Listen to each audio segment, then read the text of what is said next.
We're got a lot to get through, so I hope you listen fast. We're going to skip the scripture. We're going to talk today about Africa, and this is part 2. We already looked at one section of Africa. Let's begin with Zambia. We finished with Kenya, Uganda. That was where we left it. Zambia.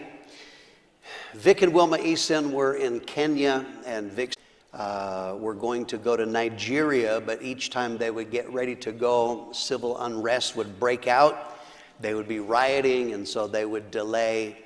And so finally they decided to go to Lusaka, Zambia. We have a picture of when they were announced. This is in the tent. They were announced. That's Vic and Wilma. Wilma is in our church. Vic has gone on to be with the Lord. They were announced out of conference, arrived in Lusaka, Zambia, and Vic realized that he had left his Bible. He had forgotten to bring his Bible. He was, of course, never without a Bible. So they got a taxi to go find a Bible. And so one of the things I want you to understand, one of the miracles, and there are probably hundreds of stories like this, that in many places, when we send missionaries, they have to get a visa. You have to have a legal reason to be there. So this was true for Vic and Wilma. They were going there, but they did not have a visa. So Vic forgot his Bible. They get in a taxi to go look for one, and they saw a sign that said Biblica, books. And so pulled it looking for a Bible. And the man said, I will get you one. You come back tomorrow.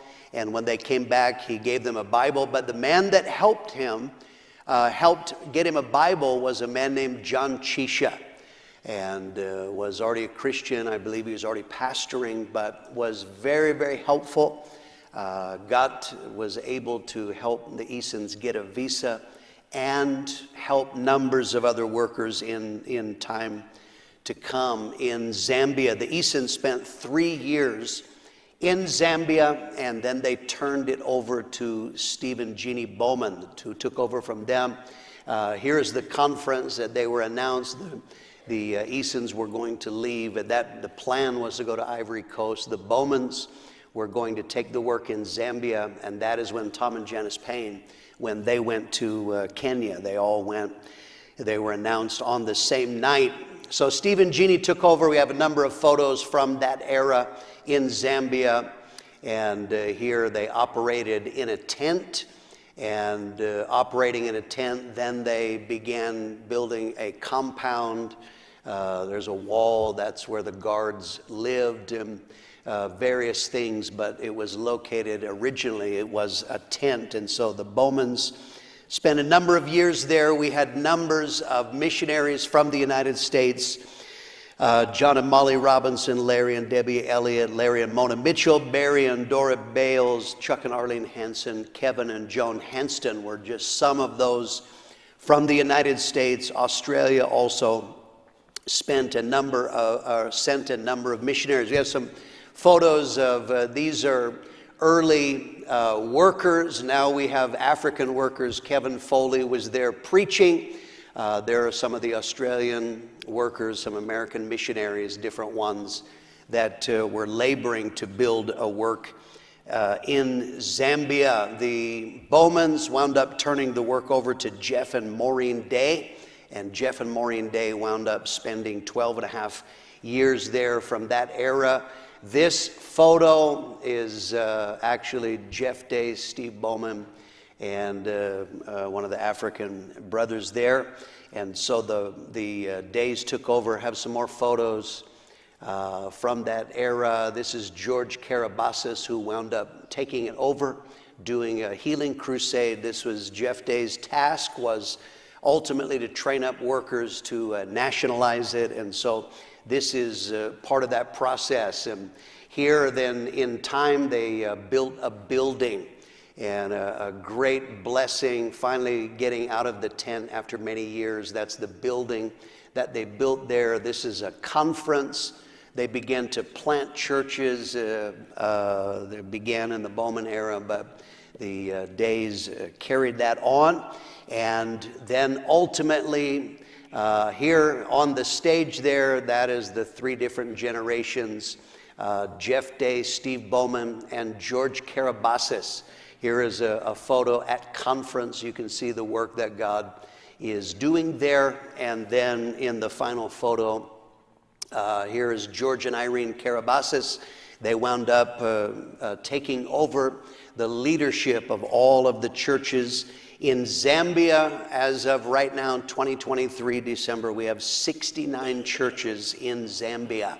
And they also have planted 13 other churches in 3 other countries, Malawi, the DRC, and in Angola. The next nation we're going to look at is Nigeria. The first church that was planted into Nigeria, one of the reasons I'm telling you stories, how do we get churches in these places? The first one came by a natural burden. Out of the church that is Walthamstow, Forest, they sent Fola and Mario Ediran. They went there because they were Nigerians, so they naturally had a burden for their home country. And they were the first ones that pioneered in Nigeria. But there's a lesson now we want to learn here, and that is that God uses negative circumstances to work His will. This is the amazing thing about God.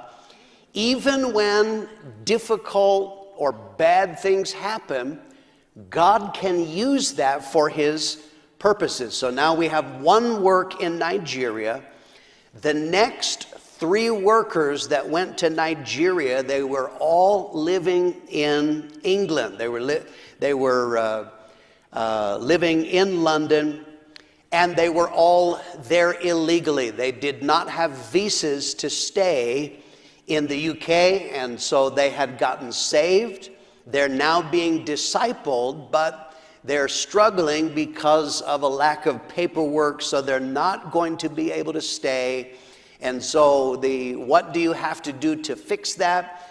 In their case, their only option was they had to go back to Nigeria and in order to resolve their immigration issues. And so this was true for 3 couples, Success and Penny Adeshida, Glenn and Kemi Botu, and Yomi and Kari Iketuyunu. All 3 of them went to Nigeria out of something negative. Think about it. It'd be like someone getting saved in our church, being discipled, feeling a call to ministry, but because of a legality, it's not possible for you to stay. That seems bad, but God turned it into good because all 3 of them wound up pioneering churches in Lagos, Nigeria. We have some photos from the early days here. This is top left, that is Success, Adeshida. Here are outreaches that they are doing. This is in the city of Lagos. I think there's another photo here now in different ones. You see Pastor Mitchell would go there to help them and to preach. Labored. They had various pastors' seminars. I don't know if in those days they originally had conferences, but he began to invest in that. I have a next photo here. This is after the early days. On the right is Nigel and Carol Brown, who oversees, he is the pastor of Walthamstow, who was sending workers and investing and helping them. These are now some of the early couples that were laboring, and then they began to plant churches, and so they sent this, "Your legacy has raised us well," and that was in honor of Pastor Mitchell. His vision from Prescott to Perth, West Australia, who planted in Walthamstow planted in Nigeria, and that legacy moved on. They began to plant churches. Ultimately, they wound up having a conference, and in planting churches, making disciples. This is now in their conference. They're building a work for God. And then the next photo we have, again, this is conference. These are workers that were announced, I believe, out of the last conference. And then the next photo, Still, these are workers being prayed for, that Glenn is being prayed for. He's the national leader. That is success going back. Glenn and Kemi Botu are now the leaders in Nigeria, something that came out of a negative circumstance. God has used, they're doing a great work there. There are now 23 churches in Nigeria. Zimbabwe is what we look at next. A worker was sent to Harare, Zimbabwe from Perth, West Australia. We planted Ron and Susie Burrell into Perth, and then over the course of time, out of the Perth church, later on a succeeding pastor sent a worker to Harare, Zimbabwe. And it's kind of interesting that they needed a place to meet. They were struggling. If you read Reinhard Bonnke's biography, and in that he tells about a massive 30,000 seat tent that he had. And so he had this, and at one point in time, part of it got damaged, but a 30,000 seat tent, not a lot of people can use that. And so, but it was so big, he met the worker there, and Reinhard Bonnke wound up donating a large portion of that tent, which was used by the church in Harare. We actually have a video of this. This tent is part of what Reinhard Bonnke donated. And obviously not the whole thing. But here, laboring to build a work, and this is in Harare, Zimbabwe. Next, we have some photos of the early days. And then here, people getting married, which is wonderful in Africa, where many times they will not get married, but preaching on righteousness. Here are workers. There are outreaches that they began to do.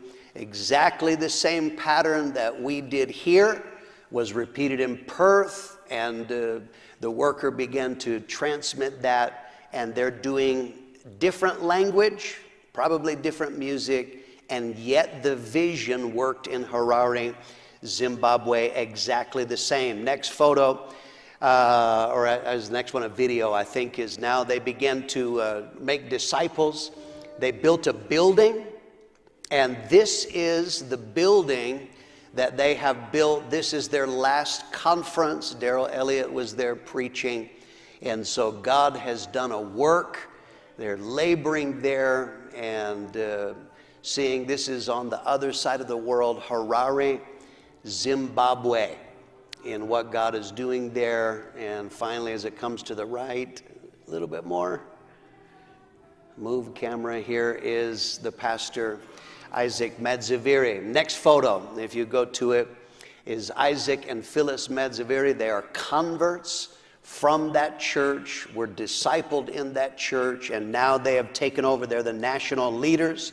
In Zimbabwe right now, we have 35 churches, plus they have planted 11 other churches in 3 different nations, in Malawi, in Botswana, and Mozambique. And one of the things I want to tell you that is incredible about that is in incredible financial difficulties. The inflation rate, it was at one point in time, one of the workers was telling me when they would go there to fill up the car with fuel, you had to have a briefcase, a suitcase of cash, because it was so worthless. And yet, the vision works. They're believing God, and we thank God. 35 churches in Zimbabwe, 11 churches in 3 different nations. Liberia. We sent a worker to Liberia in 1988. We have the original trumpet report, or one of the original trumpet reports. This is once he got going. This man was actually from outside our fellowship. One of our pastors met him, kind of grafted him in. He started the work in Monrovia, Liberia in 1988.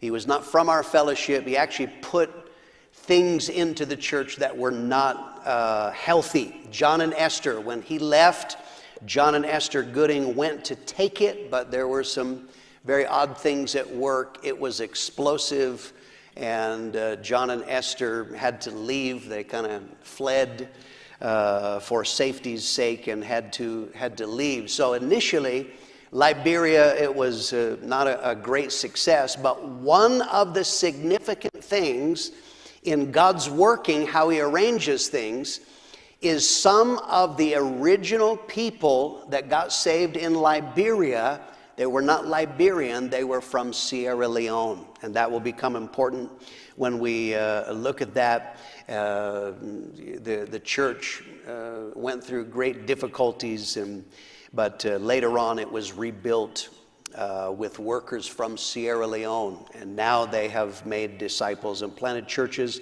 We now have 9 churches in Liberia. Let's talk about Sierra Leone. And this is a wonderful story. As I told you, people from Sierra Leone got saved in the church in Monrovia, Liberia. They were excited. This is often, remember in early lessons I told you, how do we get churches around the world? Often what happens, people get saved. Where they get saved is not where they're from. And a natural part when God works in their heart, they say, we want this in my home country or in my hometown. And so they began to say, we want a church in Sierra Leone. Would you send a worker to Sierra Leone? And so this was they let Pastor Mitchell know this, and so he asked Pastor Harold Warner in Tucson, do you have someone that would be willing to go to Sierra Leone? Harold Warner asked Alvin Smith if he would go preach a crusade in Liberia, and he said, when you go to Liberia, why don't you also take a side trip to Sierra Leone and check it out while you were there? Alvin told me, he said, when he landed in Sierra Leone, as he stepped from the plane onto the ground, God spoke to him and said, you are home. And so in 1989, Alvin and Renee Smith were announced out of Tucson to go to Freetown, Sierra Leone. At that time, so you have to imagine, he is been announced. At that time, he was pastoring the church in Athens, Georgia, and he worked at a school. He said he went into the cafeteria to eat lunch, and he heard some faculty speaking, and one of them had a very distinct accent, and so he went up to him and he said, where are you from? And the man said, I'm from Sierra Leone. And so Alvin said, here's God's interworking. Alvin told him, I am on my way to Sierra Leone to start to plant a new church. And so this man that he met at school invited Alvin and Renee over to his house for dinner and met them, wound up asking his brother in Freetown, this couple are coming to start a church, would you pick them up from the airport and you help them? The man picked them up at the airport, dropped them off where they were going tomorrow to pick you up because I've gathered some people so you can preach to them. So this in Athens had a sister in Freetown, and in her house, they gathered people. He preached inside the house, opened the window, used the windowsill as a pulpit, and people sat in the yard. It's only the second day. He just arrived yesterday. The next day, he preached to them. And in that service was 2 men. One of them you'll see at conference, and you have seen him. Edward Safa was there. Another man that became a pastor, Peter Dorr. Both of them were there, and the man that Alvin met in Athens, Georgia was Peter Dorr's uncle. And then it's at the aunt's house that he got there. We have some photos from the early days from that supernatural beginning. That is, I believe that's Edward Safa doing the baptizing there. The one on the right, and here they're meeting, I think, in a school, if I remember right. But God began to save. God began to do a good work. They built a building. Next photo. This is part of the original building that they built in order to be able to meet in many African nations. There are just not facilities that you can go rent. And so they built a building because God was doing a good work. So our vision is not simply getting people saved, but it is discipleship. And Alvin Smith did a great job, is that as people got saved, he began to train workers in discipleship and ultimately planted a church. That's Alvin Smith, and there is the very first church that was planted out of Freetown, Sierra Leone. That is Edward and Rita Safa, who later on wound up, they're the national leaders now. But that is a milestone because it was the very first church ever planted in Sierra Leone. Many churches wound up being planted in succeeding years, and ultimately they wound up starting a conference, as is our vision. This is now a later conference meeting in the building there, and you can see that God has done a wonderful work. They're currently, because of the need, the work has grown so rapidly, they are currently in a massive building project. I got some photos of the building that they are building, and I can't remember the African style. I can't remember if they said it'll seat 3,000 or something. It's a very, very large building, but they're meeting in the bottom, building on the top, and so God is doing a fantastic thing. They just celebrated their 34th anniversary. That was just weeks ago, and you see Roman Gutierrez there. He is preaching at the 34th anniversary and the wonderful work that God has done. Next photo is Edward and Rita Safa. They'll be here in a few weeks. I believe he's preaching in conference, but they are now the national leaders. He was the one from the first day. He heard Alvin preach, got saved, became a disciple, first workers planted out. As you know, what's very interesting about Edward and Rita is that you know that they had civil war in Sierra Leone. The rebels came, and the rebels were wicked. They would grab people. They have people in the church that their hands or their arms were cut off by the rebels if you didn't support them. But many people were executed. They came one day to the Safa's house, and they took Edward Safa away to execute him. His wife, Rita, came running out after the rebels, weeping, begging them to not kill her husband. She had saved and stashed away the equivalent of $6, and she offered the rebels $6 to not kill her husband, and they released Edward so he could go on and work for God. Gentlemen, always be nice to your wife. Yeah? Good thing she didn't say, take him. But that is a wonderful picture of redemption. Thank God. Sierra Leone is a gem in our fellowship. There are currently 120 churches in Sierra Leone, but they have also planted outside of Sierra Leone. There are 43 churches they've planted in 15 different nations: Liberia, Guinea, Senegal, Tanzania, Benin, Togo, Burkina Faso, Gabon, Congo, Brazzaville, Gambia, Guinea-Bissau, France, Brussels, Burundi, and Cameroon. We need to thank God for the work that he's done there. Thank God. Oh, thank God for his goodness. Amen. Namibia. Let's talk about Namibia. And Stephen Shirley Anderson originally pioneered the work in Windhoek, Namibia. This is in Southwest Africa, borders on South Africa. They were from Tucson. This is them in the early days, did a great work. Steve was in Russia. We've mentioned him in Russia. He was in Ukraine, but went to Windhoek, Namibia.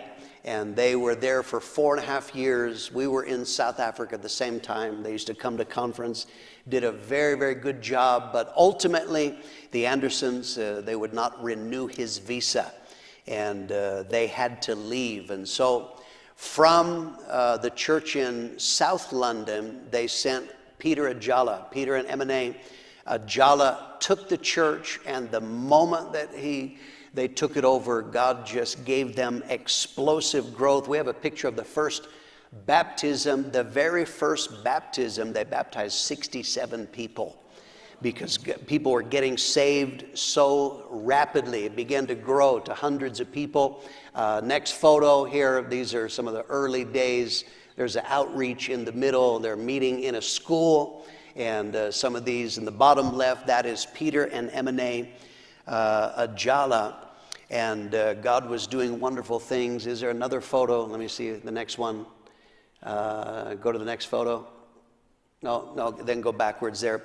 Okay, so they could only stay there for 4 months. They didn't have a visa. God was saving people so much, but Namibia, used to be called Southwest Africa, is a German colony. And so the Lutheran Church, which is, its roots are in Germany, was very strong there. Now you had people who were raised in the Lutheran Church. They're not Christian, they just are cultural attenders, but now they got saved.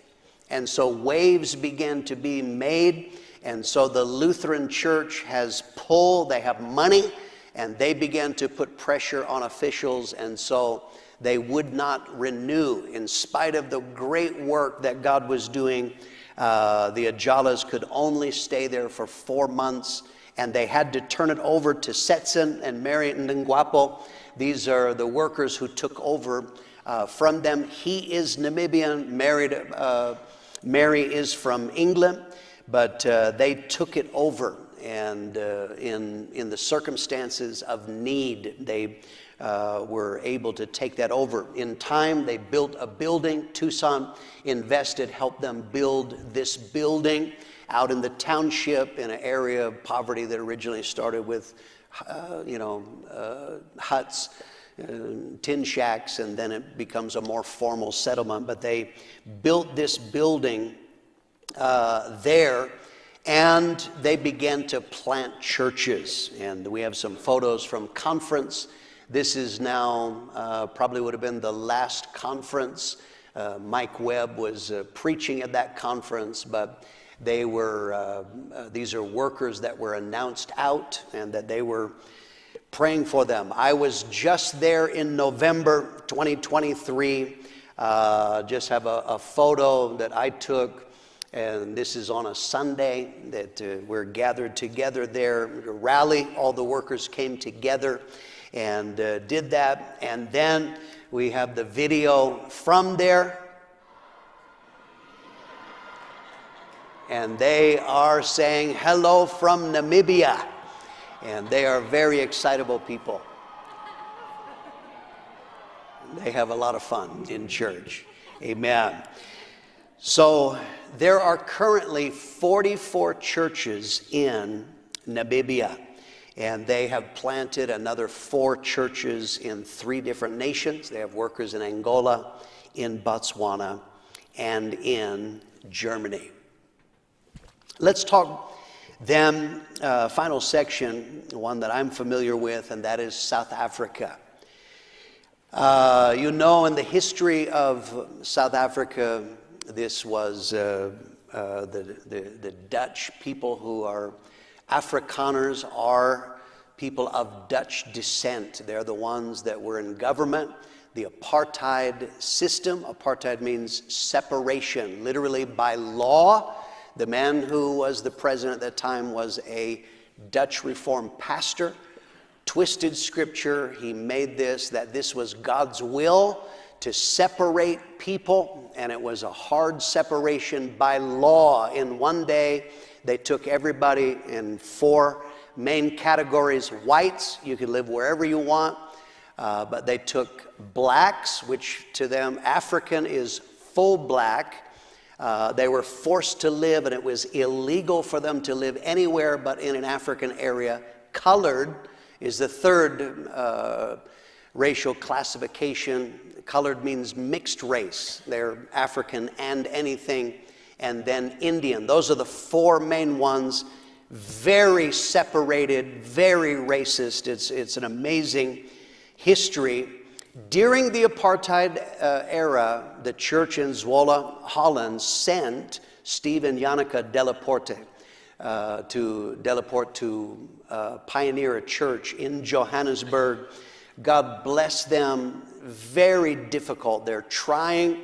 You have to understand the restrictions. There's rioting going on at that time, but curfews. It was illegal for people to be out after certain hours, but God bless the Delaportes. They went and they opened the way, tried to build a work during the apartheid era. 1994, apartheid fell. Nelson Mandela was released from prison, and in 1994, a miracle occurred. The end of apartheid. The ANC, the African National Congress, took over. Nelson Mandela became the president. And so what happened now, by law, all of the separation rules, the apartheid rules, went away. Now there was freedom. So we began to send workers. The first worker we sent to South Africa was in Cape Town, and very responsive. And so because of the very good response in Cape Town, this encouraged more church planting. Here's a lesson that we have to learn about our fellowship and from the Bible: responding to open doors. That when God opens a door, sometimes we plant workers by natural means. I have a burden. We plant workers by, I'm from there. But sometimes what happens is there is such a good response. We recognize that. How many of you agree we need to do whatever God is doing? Let's not make him do what we want to do. So when the response was so good, we began to send workers. We began to send more workers, multiple workers in the same conference. We have here a photo. There are the Myolas and the Oversons that were sent. They were sent the same night. Up above, there's Mike and Terry Sawyer, Joe and Heather Rice. They were sent the same night. There in the bottom right, there's Lisa and I and the Van Diermans. We were sent the same night. And so Pastor Mitchell, he is a strategist. Where the fishing is good, let's go there. And so he began to send lots of workers. Not only were we sending from America, the United Kingdom sent 2 workers, Holland sent 3, Australia sent 6 workers there. I want to tell you now, as I said, I'm familiar with South Africa. Let me tell you about our involvement, Lisa and I. We were teenagers in Perth, West Australia. That's where I met Lisa. We were being discipled in Perth, West Australia. At conference, we were watching a conference video of which the footage overseas was almost exclusively the Philippines. It was all about the Philippines, and watching a conference video about the Philippines, God spoke to Lisa and I both and said, I want you to go to Africa. Lisa told me later, God actually told her more clear than me, South Africa. But you gotta admit, we're teenagers, we're not pastors. We knelt at our chair and we said yes to God. We're willing to go to Africa.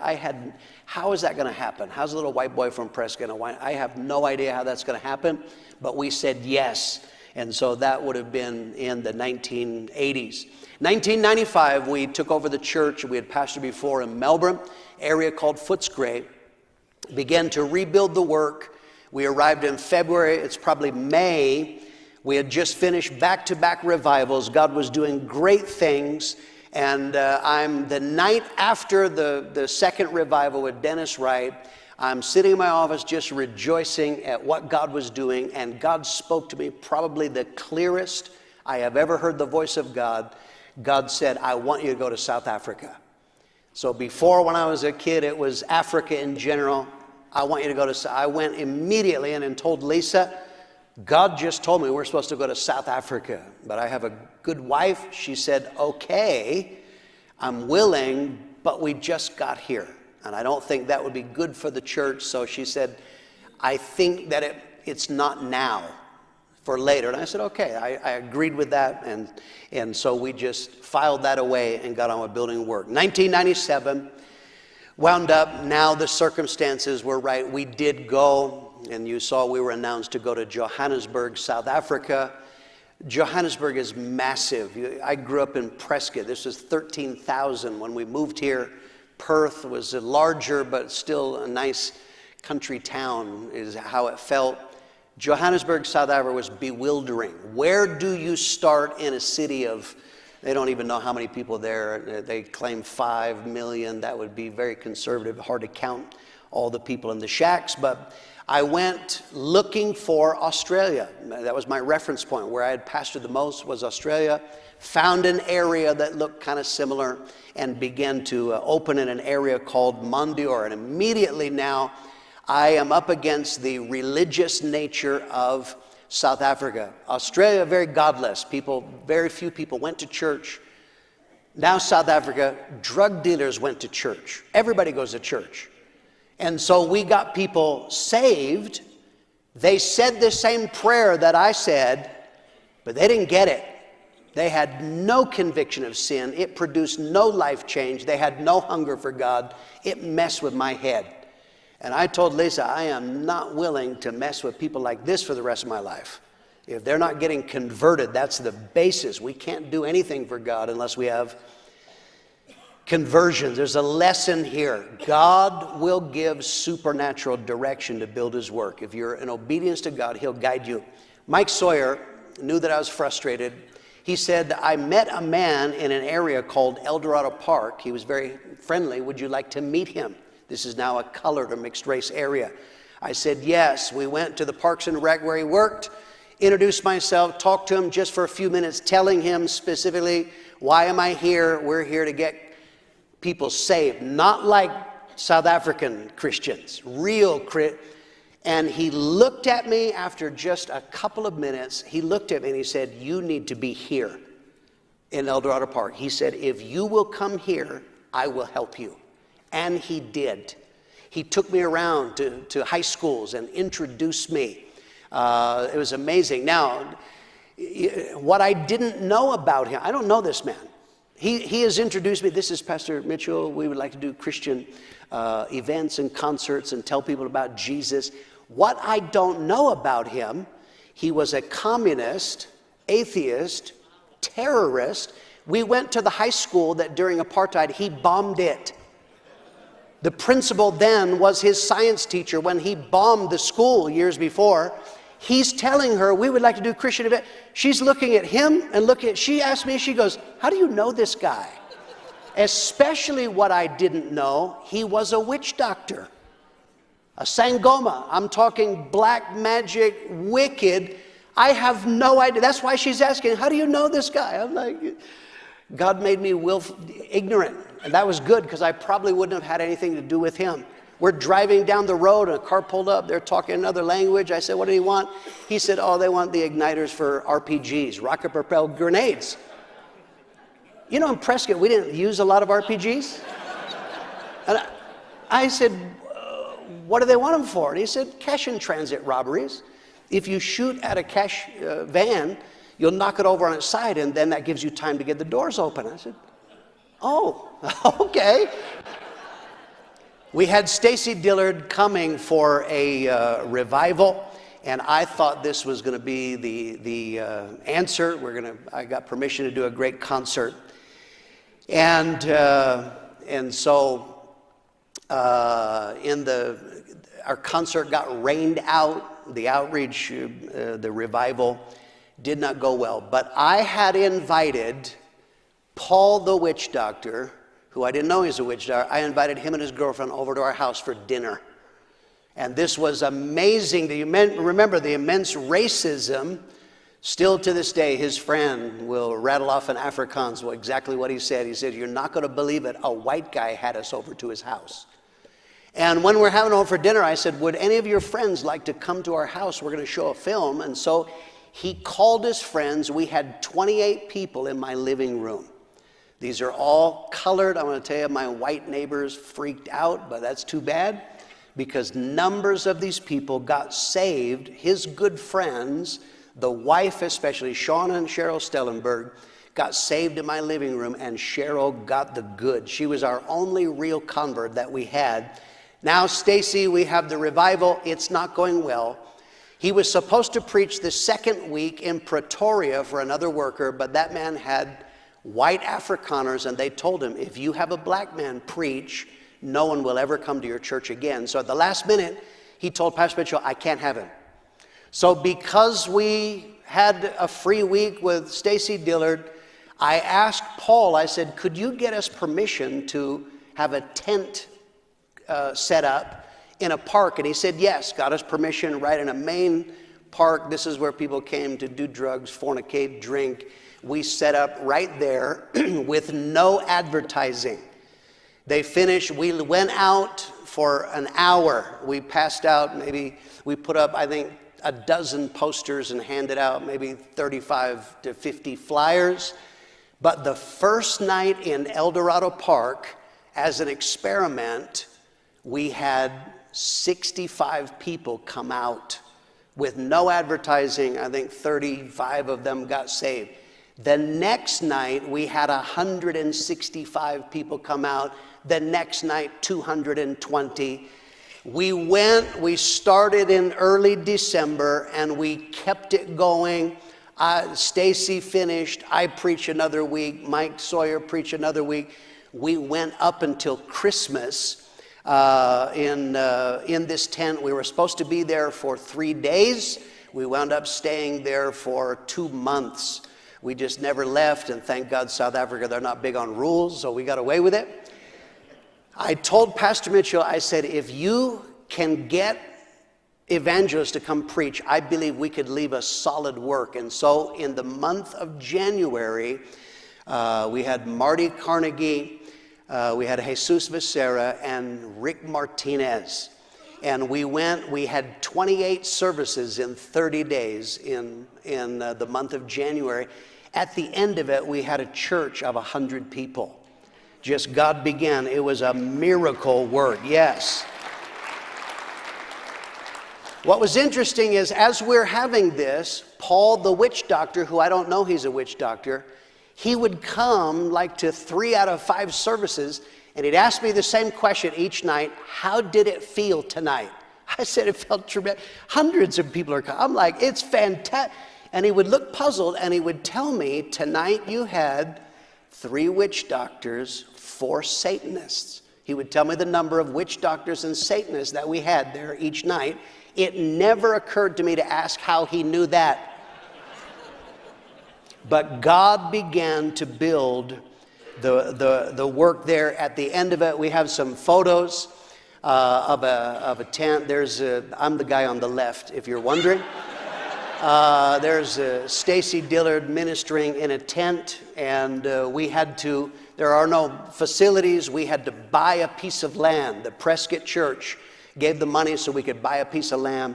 We bought a tent and set it up. Next photo is the original tent that we had there, and we began to build a work for God. In the bottom right, I think this is a baptism we're about to have, and that was in a tent. The top left, then we built concrete walls or brick walls, but still kept a tent roof, and we were there for a number of years. There's a lesson I want to give you if you want to do the will of God. Some people are afraid. The lesson is God can protect people so they can do His will. We arrive in South Africa. The stories that were in the paper were incomprehensible in their violence. I can't even describe how bad the violence was. Helpful people would say, I would never live there. It's like a war zone.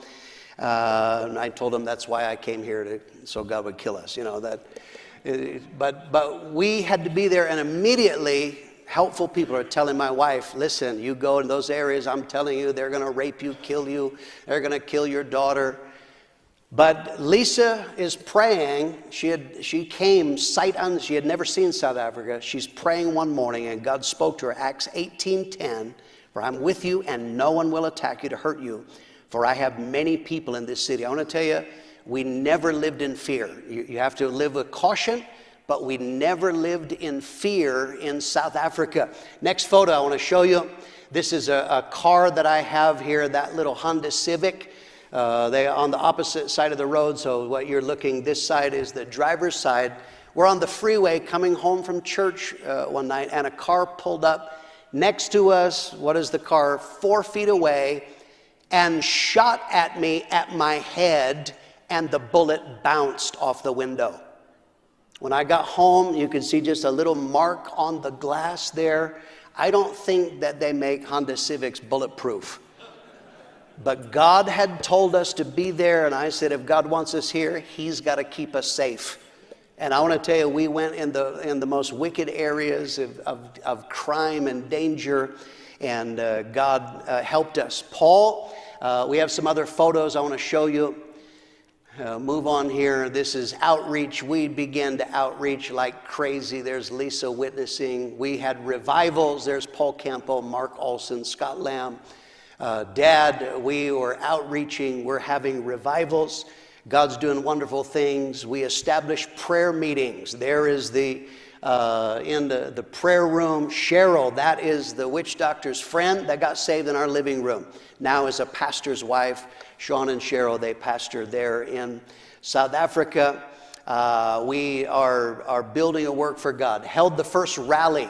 This is the very first rally gathering workers together. We rented a hall in a school, and Dad preached that, the very first one. When Dad saw the response and what God was doing so quickly, he said, we need to have a conference. Make sure we have a conference by next year. The next year we rented a hall, and this is the one hall we could rent in the whole area, and we had the very first conference in South Africa, and workers came from other places in Africa. There you see the crowds. Next photo. Here are some of the pastors. There's numbers of the missionaries and workers that were there from various places that we were laboring, and that is and that was laying hands on them there. We began the church planting process exactly like we had learned in Prescott and in Perth, and God began doing it. It was so wonderful. We filled up that hall to capacity. There are no facilities, and Dad said, you need to build a building, have it ready by next year. This is in Africa. We had to build a Western-style building that would seat, I think, 1,200 people with a balcony, and it had to be done in 1 year. I almost lost my mind. I was definitely not a Christian for long periods of time in that process, but we got it done, and we got the building built. That is the building that you see there to the left is the balcony, totally Western standard building, and God helped us there. Next photo.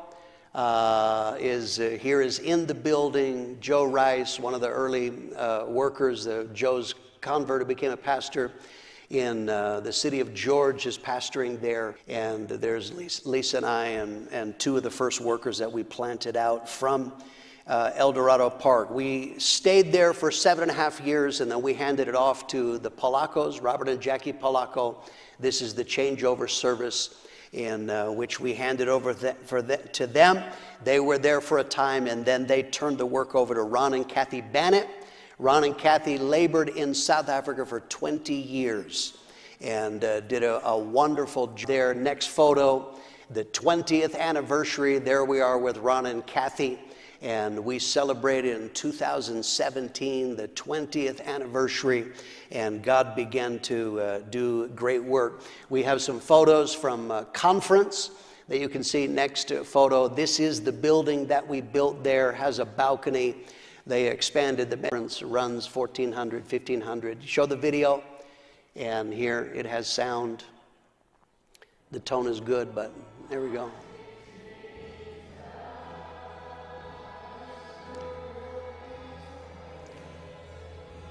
There.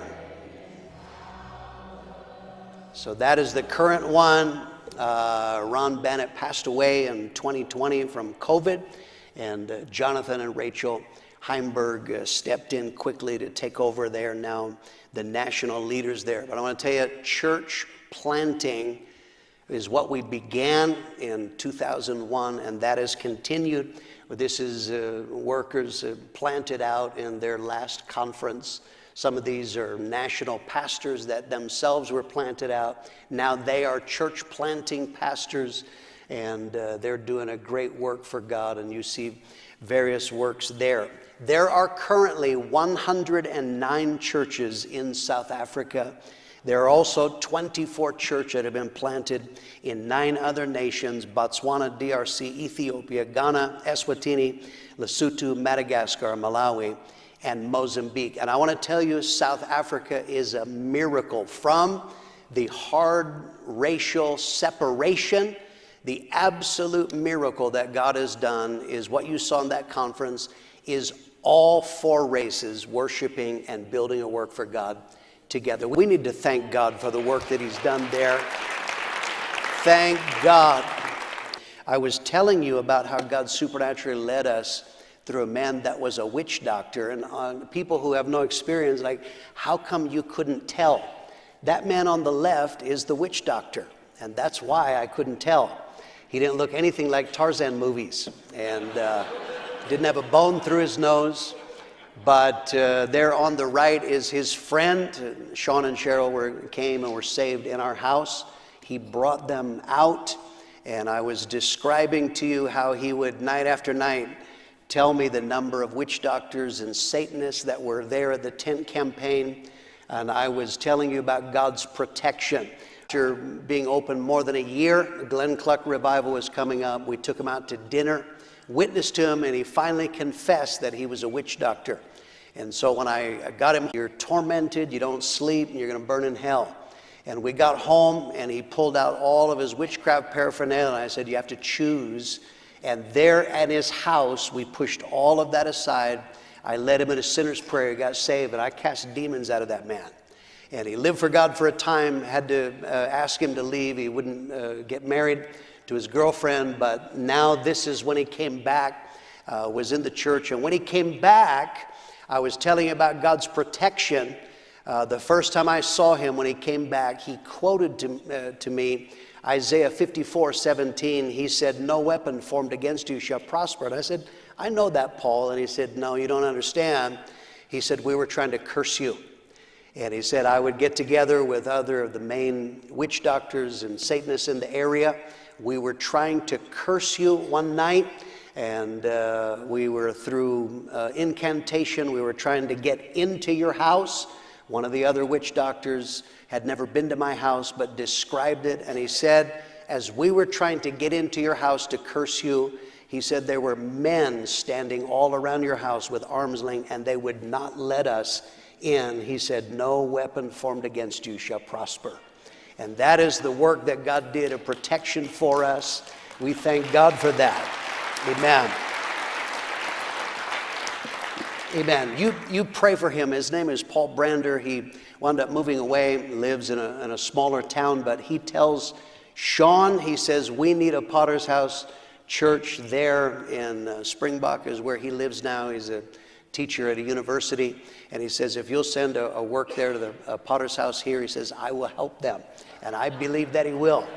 He was very, very helpful. He is why we have a work in El Dorado Park. Who could think up such a story? If you were wanting to plant a church, would you dream up, I know, I'll have a witch doctor help them.